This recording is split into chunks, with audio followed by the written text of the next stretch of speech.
झारखंड समन्वय समिति फिर एक बार एक्टिव हुआ है और रांची प्रेस क्लब में एक बैठक का आयोजन किया गया, जिसमें झारखंड के जो मुद्दे हैं उसको सामने रखने की बात कही जा रही है। और जिस तरह से झारखंड सरकार में ज्ञापनों का दौर चल रहा है लेकिन उसका काम नहीं हो रहा, उस सारे बिंदुओं पर इन लोगों ने बैठक किया। हमारे साथ रवि पीटर है, क्या कुछ कहेंगे? आज जिस तरह से आप लोगों ने बैठक किया है, समन्वय समिति बहुत पुराना समिति है, उसको लेकर आप लोग बैठक कर रहे हैं, क्या लगता है, क्या उसका एजेंडा क्या होगा?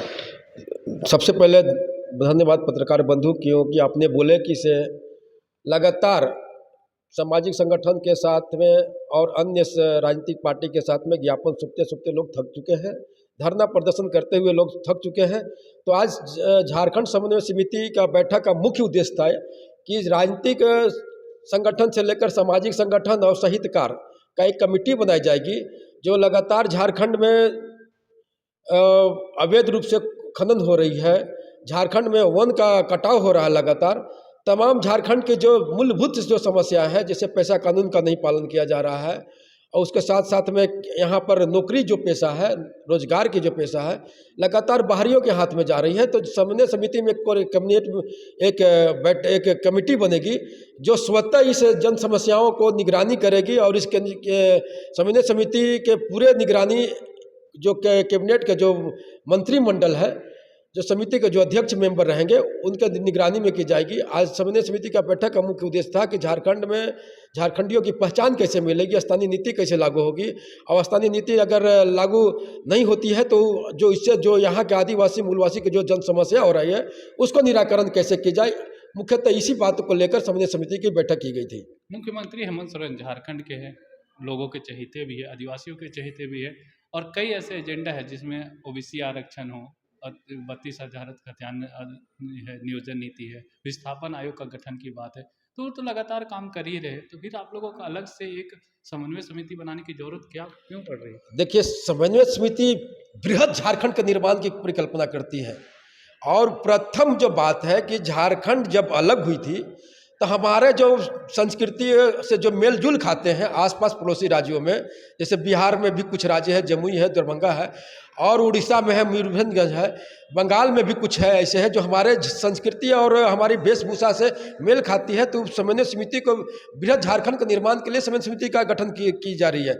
और दूसरी बात है कि झारखंड में हमारे जो मुख्यमंत्री हैं माननीय हेमंत सोरेन जी, उन्होंने शपथ ग्रहण समारोह में भी किया था कि ओबीसी को 27% आरक्षण नहीं देंगे, लेकिन देखिए कि आज 25 साल झारखंड निर्माण होने के बावजूद भी पिछड़ा वर्ग मात्र 14% आरक्षण में जी रही है, स्थानीय नीति नहीं बनी है, नियोजन नीति नहीं बनी है। तो आप कैसे कह सकते हैं कि से लगातार झारखंड सरकार राजहित में कार्य कर रही है? एक विस्थापन और पुनर्वास की नीति सरकार ने मंत्रिमंडल में गठन की है, लेकिन उससे पहले देखिए कि लगातार विस्थापन और पुनर्वास नीति का अवहेलना सरकार द्वारा की जा रही है। आपने बगल में देखिए होंगे एचईसी के जो जमीन पर सदियों से जो लोग रह रहे हैं, ऐसे लोग रह रहे हैं जिनका एचईसी में जमीन गया है, जो एचईसी में कार्य करते थे, उनकी पेंशन उनकी वेतन नहीं मिला है, तो ऐसे लोग निवास करते थे, गरीब गुरबा यहाँ के झारखंड के लोग थे, उनको देखिए कि उजाड़ दिया जा रहा है। पुनर्वास नीति में क्या कहता है कि पहले हम विस्थापित करने से पहले पुनर्वास करेंगे, इसके बाद उसको विस्थापित करेंगे। तो आप देखिए कि बिना पुनर्वास नीति को लागू नहीं किए हुए उनको विस्थापित की जा रही है। तो झारखंड में वर्तमान सरकार है माननीय हेमंत सोरेन के नेतृत्व में, इसकी कथनी और करनी में दोहरा चरित्र है।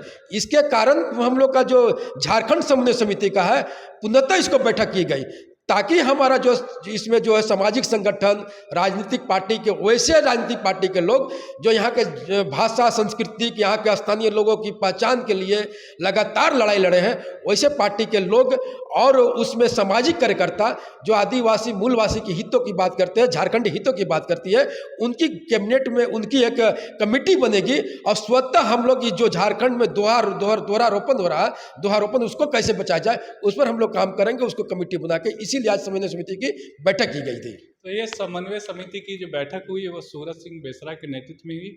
मौके पर सूरज सिंह बेसरा ने क्या कुछ कहा, आइए आपको सुनाते हैं। झारखंड समन्वय समिति का गठन 11 सितंबर 1987 को रामगढ़ में हुआ था। जिसमें 53 संगठन जुड़े थे गोलबंद डॉक्टर रामदयाल मुंडा बीपी केसरी जी के पहल पर।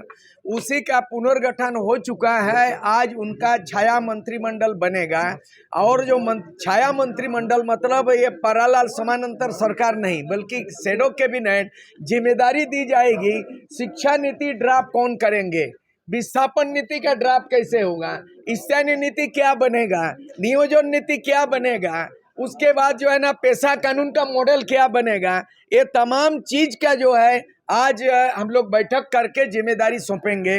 उद्देश्य यही है झारखंड समन्वय समिति का पुनर्गठित करना और झारखंड समन्वय समिति के तमाम विशेषज्ञों को एकजुट करके एक एक बिंदु पे, एक एक ज्वलन मुद्दे पे उनका वैकल्पिक नीति निर्धारण करेंगे और हम लोग उसी को मुद्दा बना के, जन मुद्दा बना के हम जनता के बीच में जाएंगे।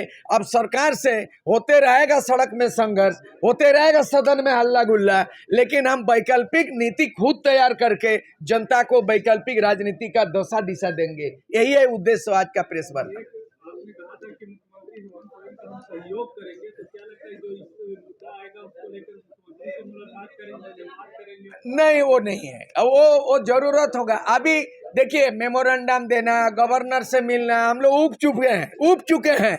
राज्यपाल को देने के बावजूद भी मेमोरेंडम देते रहे हैं, मोराबादी में जुलूस धरना होते रहे हैं, राजभवन में धरनाएं होती रही हैं। आज तक कोई राज्य सरकार जो आंदोलनकारी और राज्य सरकार के बीच में या गवर्नर के बीच में संवाद स्थापित करके उसका कोई निराकरण नहीं निकला आज तक। इवन जो आवाज उठती है विधानसभा में उसका कार्यरूप नहीं दिया जाता। अब हम लोग किसी को याचना नहीं करेंगे, हम लोग लेकिन यातना नहीं सहेंगे और याचना नहीं करेंगे, यातना नहीं सहेंगे, याचना नहीं करेंगे। खुद लिखेंगे, खुद पढ़ेंगे, खुद प्रारूप तैयार करेंगे।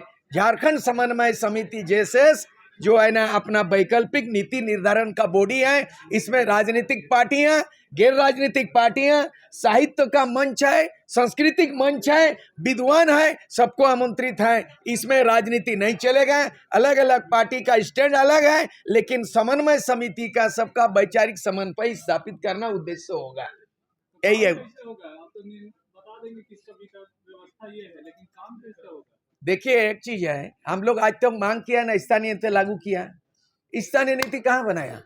उसके बाद पेशा कानून लागू करो। हाईकोर्ट भी बोला कि 1 महीना के बाद आप नियमावली लागू करो। अवमानना भी केस हो गया, मुख्य सचिव को नोटिस हुआ ना हाईकोर्ट से, तो कहाँ लागू हो रहा? ये नहीं होगा, नहीं कर सक रहा है। हम लोग अब तमाम चीज जो भी मुद्दे हैं सभी मुद्दों का दस्तावेज हम लोग तैयार करेंगे और जनता के बीच में जेपी आंदोलन के तर्ज पर हम लोग संपूर्ण क्रांति करेंगे। व्यवस्था नॉट ओनली सत्ता परिवर्तन, व्यवस्था परिवर्तन के देशी में जेपी को आदर्श मानते हुए ये उलगुलान 2 शुरू करेंगे। चाहे नगरी का मुद्दा हो या भोगनाडी गांव में उन बक्सजों को लाठीचार्ज किया हो और जल जंगल जमीन का मामला हो। और इसमें हम जोड़ना चाहते हैं कि ये सूर्य हंसदा का जो इनकाउंटर दिखाया गया इस संदिग्ध लगता है, इसीलिए हम लोग मांग करेंगे कि सीबीआई का जांच हो।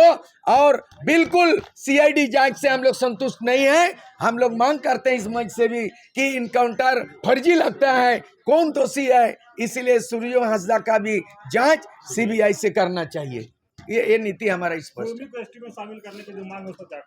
कुर्मी को एसटी में शामिल करना, नॉट ओनली कुर्मी, कुम्हार, तांती, तिली, घटवार, लोहार, लोहरा, हम लोग चाहते हैं। हम लोग का ये में भी लिस्ट में भी है एसटी एससी ओबीसी का पुनर्निरीक्षण किया जाए। इसका मॉडल हम लोग खुद बनाएंगे और हम लोग केंद्र सरकार, राज्य सरकार के थ्रू केंद्र सरकार को भी दस्तावेज, हमने कहा कि वैकल्पिक नीति खुद तैयार करेंगे। बहुत सारे जातियां हैं जो एसटी होना चाहते हैं, बहुत सारे जातियां कि एससी बनना चाहते हैं, ओबीसी से छूट गया है। ऐसे खुद हम लोग जांच पाएंगे, टीआरआई से संपर्क करेंगे और उसका दस्तावेज तैयार करेंगे। जहां तक कुर्मी का एसटी का सवाल, ये सामाजिक न्याय का आंदोलन है, सोशल जस्टिस का आंदोलन है और उसमें हम लोग हाँ या ना उसमें उलझना नहीं चाहते हैं। हर एक आदमी को संविधान का धारा मौजूद हैं उसके तहत उसमें शामिल होने का है।